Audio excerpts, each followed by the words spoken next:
Hi guys, welcome back to my YouTube channel. It's your girl Chisom here again, and this is Mrs. Lekwa's series. If you're just meeting me for the very first time, you're welcome. Thank you for stopping by. Do consider sticking around, do consider subscribing and being part of this amazing community that we are growing here. What I do here basically is to share with you guys information about life in the UK, living abroad, gist and tips, surviving the UK. If I have any information at all, I feel that will be beneficial to you, especially if you're planning to come to the UK or if you're planning to relocate abroad to whatever country you're going to. I always come here to share it with you based on my own personal experiences. Okay, you're welcome. And to all my old and returning subscribers, you guys are the best. Thank you so much for your love. Thank you so much for your support.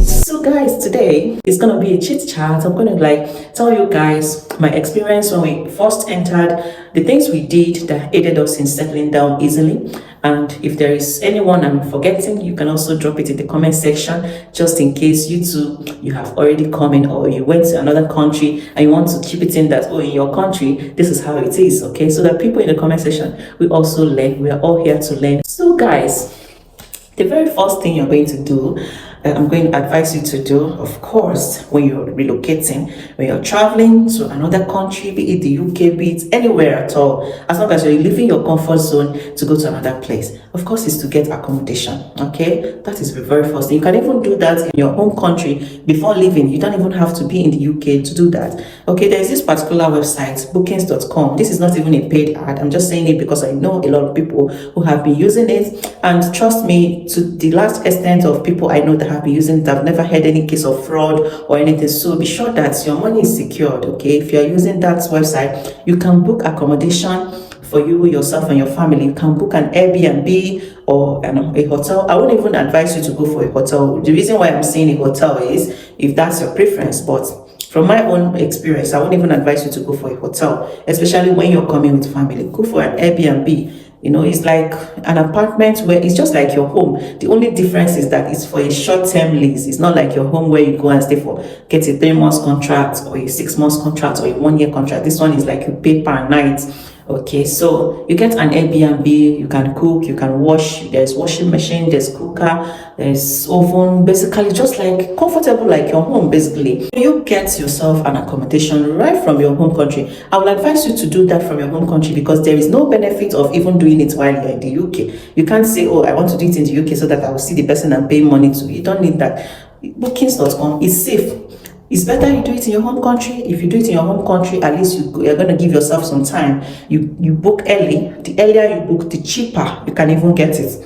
Okay? And not just that, most of these hotels, these Airbnbs, UK as a whole, most of their things are pre-planned. You can't just, it's not like in Nigeria, for example, where you want to check into a hotel and you just come to the counter and tell the receptionist, okay, I'm here with a family of 5, give us a suit, and you pay money and you enter. No, they will tell you to go back to online, to the website and book. So what's the essence of actually coming here to do it?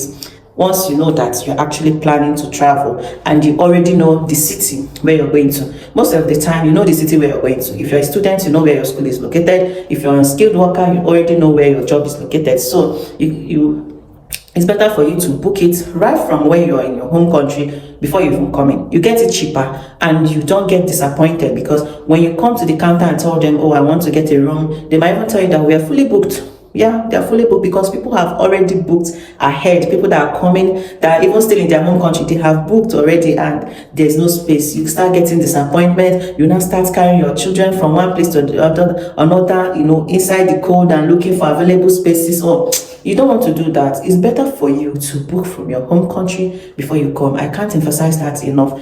Okay, so after you have gotten accommodation, you're coming into the airport. When we went to the TLC in Abuja to do our biometrics, luckily for us, they gave us SIM cards. It really helped. I don't know if they still do that now or if they don't do it, how else you can get a SIM card before coming in. It really helped because immediately you enter, the SIM card have some airtime, and data in it, at least to just help you. I think £20 worth of airtime and data. I don't know how they did it, but you just switch it on and you start making calls. When you come in, at least even if someone is going to pick you from the airport or you want to arrange for taxis or anything, you will need to make calls. Yeah, there are people selling at the airports, but by then don't buy from the airport. So their charges better don't try it. Just leave it. If you cannot buy from your country before coming, leave it. When you get to the city where you're going to, you generally go to the city center or the business centers around and get yourself a good SIM contract. Okay, the next thing you're going to do, that same day you came, if there is still time, go to the post office and pick up your BRP, depending on where you actually want it to be delivered. Some people will choose post office, some people will choose their schools, depending. It depends on your status really, but assuming you chose whatever location you chose, you just pick up your passport. You don't need to pack every member of your family. If you're the main applicant and you have kids, you can pick up for yourself and your kids, then later your partner will go and pick up for him or herself. You can pick up for kids if you're the main applicant, but you can't pick up for your partner. Your partner has to come and pick for themselves, and your partner cannot pick up for the kids if he or she is not the main applicant. He can only pick for himself. So you go and pick up your BRP. Once you pick up your BRP, then you can be able to generate your right to rent document, your right to work document from the gov.uk website, and every other registration you need to do. All these things can be done within a day or 2 days. If not, the next day, the day next, until you just finish settling in here. Then after you have gotten your BRP sorted, you register online for your NIN, your national insurance number, because it takes like about 4 weeks to come out officially. It might come before that 4 weeks, but officially it takes 4 weeks to come out. So you register immediately so that your weeks will start counting. You need that NIN whenever you are looking for employment. They're going to ask you for your right to rent, for your right to work document, and your NIN. Okay, so you register for your NIN immediately. It's online. You don't need to wait. Once you have your passport, you have your BRP, you can go ahead and register immediately. After that, the next thing to do is, of course, is to start looking for your permanent accommodation. Go online, download apps like Zoopla, download Rightmove, Fairroom, Facebook Market, so many of them. Download them and start hunting for scouting for houses. If you're a student, the next day, of course, if it's a weekday, you rush to your school and go and enroll, do your physical enrollment, report to school that yes, you're here. If you're a worker, of course, you go to your office and report that yes, you're here the next day. So while you're doing that, you can also ask people around for help in getting a house, accommodation and all that. Accommodation is tough. It's tough in the UK, as it is getting worse, tougher by the day. Just spread the news, spread the word. Anyhow, you can do it. Tell people, walk on the street, you can see to let, to rent, whatever it is. Use the apps anywhere, anyhow. Just do it, because to get accommodation in this country, you first of all subscribe, and they will now accept you to come and view. To come and view is not an automatic come and rent. You can still finish viewing and they don't like you. You don't like the house, or the house does not like you, or two of you does not like each other. But if you want to get the details of accommodation struggles or accommodation hustle, I have a video for it in my channel. You can watch it. Accommodation in the UK, how to scale through that hustle and all that. So you start looking for accommodation. If you already know the area where you want to stay, for example, you want to stay in a particular zone, say UB8 or UB9, UB10, you already know the particular side you want to stay. You might as well start looking for school for your kids. Assuming you came in with kids, you call the council and tell them that you're here, you're a new migrant, you came in with children of school age. The reason why you have to start looking for school early is because there are slots. Sometimes you might have a particular school you want to go to, and unfortunately they are full. They've reached their maximum capacity. So the earlier you start looking for school, the earlier for you to get your school of choice. Okay, that's the essence of it. But the disadvantage of looking for school quite early too is because you don't know exactly where your house is going to be. You might get a school, ideally you should get a school that is a walking distance from home. But if you get a school before you get a home, you might end up getting a school that you have to jump buses to go to. So it's a two-way thing. It's either you wait until you get a house, then you register them in a school, or you can register them before you get a house. Either way, it has its own disadvantages. If you wait to get a house before you go registering them in a school, you might end up getting the house, and the school you want to register them that is even close to the house is filled up. So you just have to find a way around it. Either you just find a school and then look for house around that school, or anyhow, after you have called the council and told them that you have kids, or you can even walk to the schools. There might be schools around you, the Airbnb where you're staying. You can just go around that area, look for schools around you, hoping that you get a house around there, and then tell them that you want to enroll your kids. They might also allow you to pick up a form there and process your enrollment.